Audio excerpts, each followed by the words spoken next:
السلام علیکم ملګرو. کله کله څه سیزونه د خوراک داسې وي چې هغه موږ ته ډېر معمولي ښکاري، زموږ په کچن کې موجود وي، خو یقین وکړئ چې د هغې ډېرې زیاتې غټې فایدې وي او په ډېرو زیاتو بیماریانو کې هغه ډېر بیسټ رزلټ ورکوي، ایون دا چې د میډیسن نه هم ښه رزلټ ورکوي. په هغې کې ډېر زیات سیزونه شامل دي چې کوم زموږ په کچن کې موجود وي چې هغه مختلف بیمارو کې کار کوي. زه اکثر په هغې ویډیو جوړوم. نن چې په کوم ټاپک باندې ویډیو ده هغه ده شنه الایچي. سبز الایچي چې کومه ده، شنه الایچي د دې ډېر زیاتې فایدې دي. په دې کې ګوره میګنیشیم دی، کیلشیم دی، پوټاشیم دی او دا په ډېرو زیات بیمارو کې کار کوي. په لومبي نمبر چې په ټاپ په کوم بیمارۍ کې کار کوي، های بلډ پریشر، یعنی چې چا فشار های کیږي، هغه مریضانو لپاره ډېر بهترین رزلټ ورکوي شنه الایچي استعمال. دغسې چې چا هضمه صحیح نه وي، بدهضمي ورته ډېر زیات ډرکي راځي، ورته په معدې بوج وي، تیزابیت وي په معده کې، هغه خلکو لپاره هم د شنه الایچي استعمال بهترین دی. هغه قاریان صاحبان یا هغه خلک چې د هغې اواز استعمال ډېر زیات کوي، نو د اواز صفایي دپاره، د اواز ښایست دپاره او د گلې د مرۍ د صفایي دپاره هم شنه الایچي ډېر زیات ښه رزلټ ورکوي. دغسې د چا د خولې نه بدبو راځي، ساه چې کومه ده هغه ښه نه وي، صفا نه وي او خولې نه ډېر زیات سمیل ځي، نو هغه خلکو لپاره هم د الایچي استعمال بهترین دی. د الایچي نه نسخه جوړول څنګه دي، نو هغه تفصیل زه تاسو ته په دې ویډیو کې وایم. ویډیو تر اخره پورې وګورئ. شنه الایچي چې کوم ده د ډایبیټک پیشنټ لپاره، یعنی د چا شوګر ډېر زیات های وي، هغې لپاره هم بهترین دی. کوم خلک چې الایچي استعمال کوي، الایچي خوري، په خپل خوراک کې شاملوي، نو د هغې شوګر هم کنټرول وي. دغسې دا په بدن کې د وینې ګردش رواني چې کوم ده هغه نارمل کوي. کلاټس چې کوم وي، یعنی کومه وینه ټینګه شي، نو هغه نری کوي، نو بي پي مو سره کنټرول وي.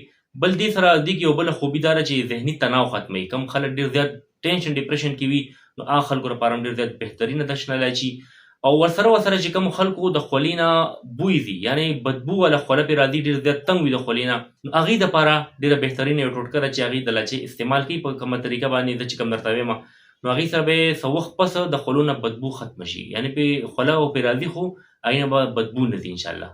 د معدې چې څومره مسلې دي، قبض شو، ګیس شو، بدهضمي شو یا د خېټې درد شو، په هغې کې هم د الایچي استعمال، یو څو دانې الایچي خوله کې اچول، هغه ډېر زیات کویک رزلټ ورکوي، ډېر زیات زر رزلټ ورکوي او هغه مسله د ګیس هغه بدهضمۍ ختمېږي. د الایچي نسخه داسې ده چې کوم خلک قرت دپاره، یعنې د ګلۍ د مرۍ د صفایي دپاره یا د خولې د بدبو ختمولو دپاره استعمالول غواړي، نو هغه خو بهترین طریقه دا ده چې شنه الایچي تاسو واخلئ، صفا سوتره ووینځئ او په خوله کې د ببل په شان، یعنې چینګم په شان واچوئ، هغه چیچئ، هغې اوبه تېروئ، چې کله هغه پوډر شي نو هغه پوډر هم تېر کوئ.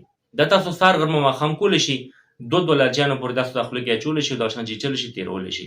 خو چې کومې نورې مسلې دي، یعنې د های بي پي مسله ده یا د شوګر مریضان دي یا د معدې بدهضمي ده ورته، یا د خولو نه بدبو ختمولو دپاره یا داسې ذهني تناو دپاره، ټینشن ډپریشن ختمولو دپاره ښه طریقه دا ده چې 50 ګرام یا 100 ګرام الایچي واخلئ. اصل کې الایچي ډېره زیاته ګرانه ده، چې کومه ښه الایچي ده نو کم مقدار کې چې واخلئ نو بهتر ده. 50 ګرام الایچي تاسو واخلئ او هغه پاوډر کړئ.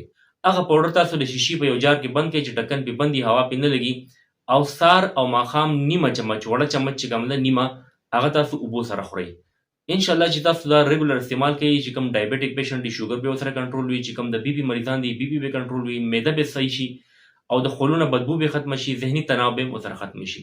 داسې د دې نور هم ډېر زیاتې فایدې دي، د دې څه نقصان نشته داسې ښکاره، خو دومره چې ډېر زیات مقدار کې څه نه څه مسایل جوړېږي. هر خوراک چې تاسو مقدار سیوا کړئ نو مسلې جوړوي. باقي دا بالکل محفوظ ده، تاسو استعمالولی شئ، داسې پاوډر په شکل کې استعمالولی شئ، داسې په اصل حالت کې هم خولې کې اچولی شي، خوړلی شي، قهوه کې هم څښلی شي، نو ډېر زیاتې فایدې دي. دا تاسو خپل ځان باندې لازمي کړئ د دې استعمال، انشاءالله د ډېرو بیمارونو نه الله تاسو محفوظ وساتي. که دا ویډیو تاسو خوښه شوي وي، فایدې درکړي، دا چینل ډاکټر شبیر پښتو سبسکرایب کړئ، ویډیو باندې کمنټ وکړئ، لایک راکړئ او دا ویډیو خپل ملګرو سره هم شیر کړئ چې هغوی ته هم فایده ورسي. ډېره مننه. الله حافظ.